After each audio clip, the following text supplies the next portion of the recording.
এই ପରିଶେଷରେ ମୋର ଇଚ୍ଛା ହେଇଯାଇଥିଲା ଯେ ମୁଁ ଓଡ଼ିଶା କଂଗ୍ରେସ ତିଆରି କରିବା ପାଇଁ ମୁଁ ଦାୟିତ୍ୱ ନେଇ ବୋଲି ମୋର ବହୁ ଦିନର ଇଚ୍ଛା ଥିଲା। ମୋତେ ପାର୍ଟି ବିଶ୍ୱାସ କଲା।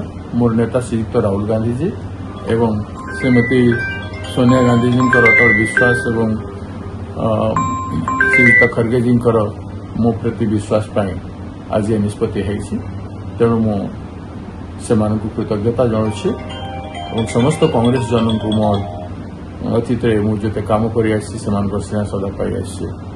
ତାଙ୍କର ସହଯୋଗ ଆଶୀର୍ବାଦରେ ମୁଁ ହେଇଛି ଏବଂ ସମସ୍ତଙ୍କୁ ନେଇ କାମ କରିବା ପାଇଁ ମୁଁ କଠିନ ପରିଶ୍ରମ କରିବି।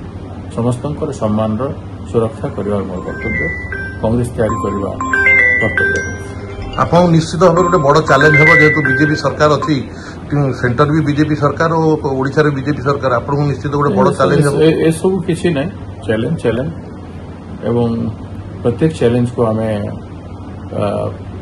ବିଚାର କରିକି ଆମେ ଉଚିତ ପଦକ୍ଷେପ କରିବୁ। ଗାନ୍ଧୀବାଦୀ ଚରିତ୍ରରେ ଶାନ୍ତିମୟ ହିସାବରେ ଅହିଂସାତ୍ମକ विचारधारा भी धरिकी व्यापक संगठनात्मक कार्यक्रम हम प्रत्येक नेरेटिव को लेकिन इश्यू को लेकिन एवं आसंता दिन में कांग्रेस तैयारी कर